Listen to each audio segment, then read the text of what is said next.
Hello, Facebook world. Welcome to the Windsor Monterey. Thank you for coming for episode 4 of the 39.6 podcast or Facebook Live show where we discuss how you make your money work for you so you don't have to work for your money. Hey, let's get moving. Dancing, dancing, dancing. Come on and spin around with me. I love dancing, dancing, dancing. I love dancing. Dance now. Thank you, Miss Pinky. Oh, I almost broke the glass. So today is demo day. So I'm trying different things. Yesterday was Excel day. That was a little bit different experience. I couldn't see all the comments on the screen, so it wasn't quite the same interactive feel. If you guys are out there watching, please say hi. Please comment just so I know you're there. Please feel free to ask questions and I can try to answer them as we go along.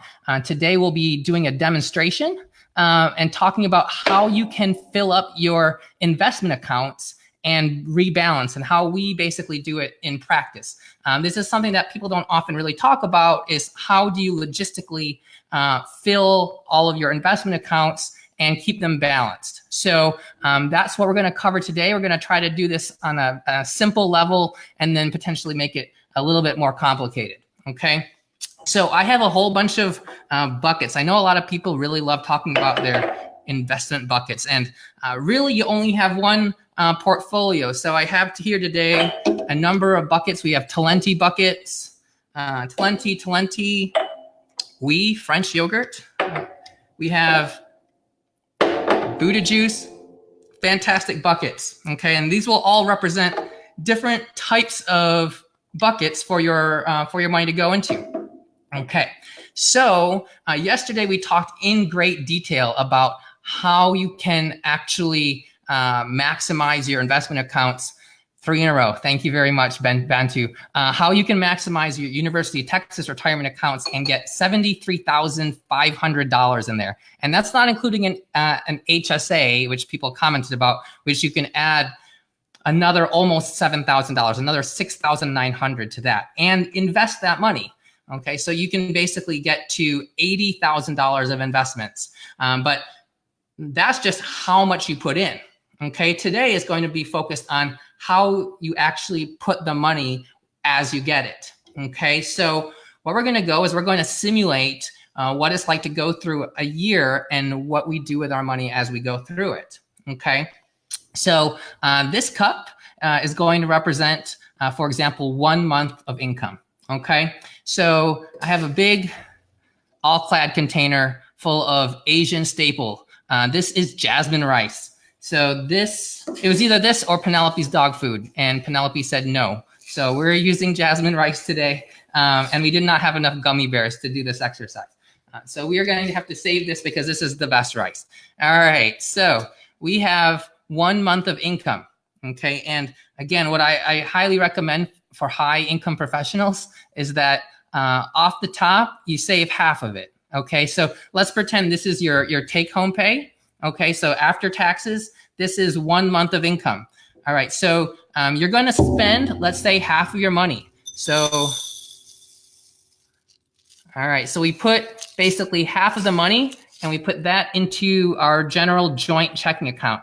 This is a shout out to Andy Hill, just did an awesome Facebook Live talking about how married people can manage their finances. And so one of them is to have a joint checking account. Okay, and then he also talked about how you can have personal allowances in separate accounts if you like to, and that's what we do. We actually have another separate account every month that we put in for our allowances. Okay, so there you go. That is my allowance, and then we have my wife's allowance. All right, and wife gets to have bigger allowance. Okay, because she does. So this actually fills up those allowance buckets, okay? And then we end up with all of the rest of the money, okay? So I spilled a little bit of rice there. But so basically the very first month, let's pretend we wanted to fill up this bucket. This is a Roth IRA, okay? So this is the amount of money we have to invest. So I just take the entire thing and I just pour it in, okay, to the Roth IRA. Perfect. Now this bucket isn't, yes, Kate has more needs. There's something called the female tax. Things for women that straight up cost more. So that's well acknowledged, and we have different size allowances, and that keeps everybody happy. Okay, so that is the key to financial bliss, is having both people get what they need, what they want. All right, so the first bucket in the first month, not quite filled yet. Okay, so this would be like our Roth IRA bucket, and that's assuming we had, let's say, $9,000, and we split that. We weren't able to fill up the full $5,500. Okay, so the next month, February, okay, we again give half the money to our joint checking, and then we give our money to our allowances. Okay, and I'm going to put those allowances over here so you can see them a little better. We're going to pretend I filled those up. Okay, and then I'm going to finish filling up the Roth IRA for my wife. Okay, so she gets paid first, and her Roth IRA bucket is now full. Okay, so we still have more money in February to invest. Okay, so then that goes into Roth IRA bucket number 2, my Roth IRA. All right, excellent. So my Roth IRA has not filled up yet. All right, so month number 3. All right, month number 3, I give myself or our joint checking account half of the money, and we have this much left to invest after filling up our allowances. We have bucket number 2 to fill up. All right, so in February, we have now completed Roth IRA number 1 and Roth IRA number 2. Fantastic. So now we still have all of this extra money, okay? And so this has to get invested. So where do we put money that we got into our checking account after we filled up the 2 Roth IRAs? Okay, so you have the other bucket, which is like the infinite bucket. And that infinite bucket is going to be this bigger beaker over here. This is going to be our taxable account. Okay, a taxable joint account. And this money goes into there. Okay, there's no limit to how much goes in here. There's no cap. Okay, so now this is going to sit here on the side. All right, so now we get to March. All right, I fill up the cup. Okay, now remember, when you want to fill up your 401k from your job, you can't actually take it from your own money. It has to come from your job. So I'm going to send the money from the rice bin. Instead of going into my cup, I'm going to say, keep half of my money. So I'm going to put it back, okay, into the source. And I'm going to say, just give me half of a paycheck, because that's all I need to live off of, okay? And then in turn, I'm going to have the same amount of rice that was, and it's going to go directly into my wife's work account. So she has a 403b, okay? So she puts money into there. The next month, okay, we do, and we give ourselves money to spend. Okay, so now we are into April. All right, the same thing in April, because we have not yet filled up the work account. So we say, okay, well, we only need half of our money to spend. That gets over there. And then we need half of the money, and we're just going to have that go directly from this pot over here, directly into her 403b. Okay, and we've been putting in about $5,000 a month so far. Okay, now remember that the maximum on the 403b is $18,500. Okay, so this is going to take us a few more months. Okay, so we got to March and April. Okay, let's pretend we were able to put basically 4,000, 8,000. We've done, let's say we've gotten to June and we've put in a total of $24,000. So it's 5,500 here, 5,500 here. That's 11,000. And then you have 13,000 that should be in here. Okay, that gets us to about here. Okay, then in July, okay, in the month of July, we only have one more cup that we need to fill up, and then we'll get the 401k or the 403b taken care of. Okay, so half of it goes into the spending account, and then half of it goes directly into our 403B. Okay, now her account is completely filled up, and that's July. Okay, we repeat that process for a few more months, and we get half of it into the spending and half of it into my 401k. Okay, and we do that every month, and then eventually we have, it took us like 4 months to get this filled up. Okay, and now it's been 4 months, so we are at, like, let's say October. Okay, and we filled up our work accounts right here. We filled up our IRA accounts over here, and we have 2 more months to put money. Okay, and so all of that money goes into the taxable account. Okay, so each month we're going to have half go into spending, and we're going to have half go into the taxable account. Okay, we're going to do that each month until the year is over. We're running out of rice. Okay, and so the point is, all of the remaining money goes into taxable. Okay, so you split your money at the beginning. You don't split your money at the end. You split your money at the beginning of the month and invest everything that goes into the investments and just fill that up. Okay, so the point is, you have to choose how much you're actually spending each month, and once you have that decided, no matter how much left there is, that's how much gets invested. And so if you choose to do like a Roth contribution instead of a pre-tax contribution, if you do pre-tax, you're going to have extra money left to invest. That all has to get invested. All of that tax savings gets invested. Okay, so that's just a basic process of how you can fill up the buckets one at a time as you go through the year. Okay, and then remember, don't forget about your taxable account. Okay, so this was very simple, and this is just using one type of investment. We were just using rice. Okay, and in the personal finance space, the most common asset allocation I've seen that bloggers talk about, or at least maybe I'm biased and I just see a lot of them, and people are very proud that they only have one investment. And they say, I just have a total US stock market index account, and that's all they have. So that could be like VTSAX or VTI with Vanguard, or Fidelity has one. And basically everybody has a total United States stock market index fund. Okay. And so if you do just one fund, you just fill up your containers with the rice and you don't have to worry about anything. Okay. Some people will do like just S&P 500 because they have that in all of their accounts. It makes it very simple. Okay. And that requires no rebalancing. All right. So if you want to have something more diverse than just one account, then it becomes just a little bit more work. Okay. And it doesn't have to be very complicated. What I call the Warren Buffett portfolio. He says that when he dies, he's going to pass all of his money to his wife into 2 funds. 90% of it is going to be the S&P 500. Okay. And 10% of that is going to, I don't think he's actually very clear, but basically everybody presumes he's just talking about a regular intermediate term US bond fund. Okay. So a 90-10 portfolio. Okay. So I have all of these buckets of investments. Okay.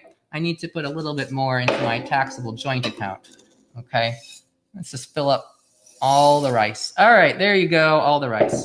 So you end up with 5 buckets. You have your 2 work accounts for your jobs, you have the 2 IRAs, and you have your taxable joint account. Now, if you wanted to have a 90-10 portfolio, each time you fill up the bucket, you could put 10% in as like the bond fund and 90% in as the stock fund, and then 10% as the bond and 90% in the stock. And what will happen is you're going to have 10% of each bucket will be the bond fund. Okay, so let me get the bond fund and I'm going to show you how that would look.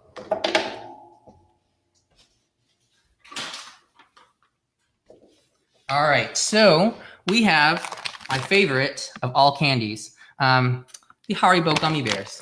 They come all the way from Germany here for this demonstration today. Okay, so let's pretend I take a little bit of the rice out of each one of them. Okay, 10% out of each of the buckets. There you go. Okay, now I'm making a mess. All right. And then I basically replace that. Welcome, Andy Hill. Here's my gummy bears. Now, if I really wanted to do this, I would just use the green ones because I don't like the green ones. And I would just save the red ones for myself. Okay, so here is your 90-10 allocation, okay, across all of the 5 different accounts. Yes, Haribos are the best. I like them because they're al dente.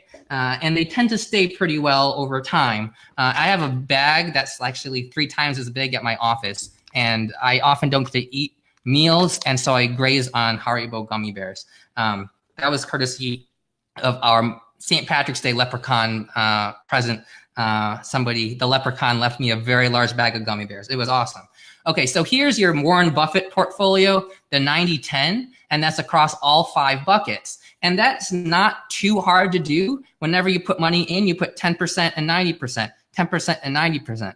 Okay, but this is kind of tedious. Okay, so this family, we put in 18,000 here and 18,000 here and 5,000 here and 5,000. I'm rounding off. Okay, so that was like $48,000. Okay, and then put in, let's say, another 20,000 over here.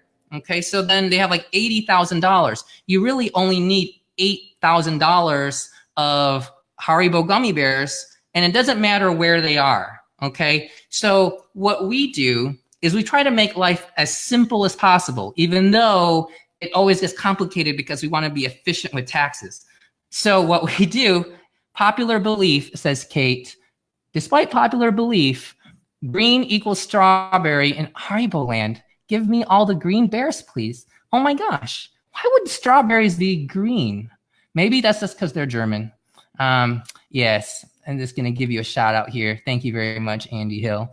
Simon Choi, another doc over here actually lives in our building. We just met one day over like a breakfast they were having and said, and we started talking and another doctor who loves finance and investing. So anyway, what we do to make life simpler is we figure out how much is going to be in that 10% allocation.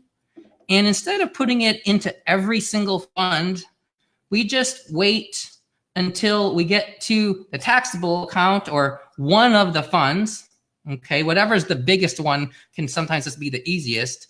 And so all of the gummy bears go into this one bucket. Okay, and I have to take out some of the rice. Okay, so I'm putting some of the rice back in to take place of the gummy bears that I took out of all of these things. Okay, so this is a way to have a much simpler portfolio where you're just looking at the entire portfolio as a whole. So 10% gummy bears, 90% rice. Okay, so that's your Warren Buffett. All right, that's really pretty easy, and that's all you need to do.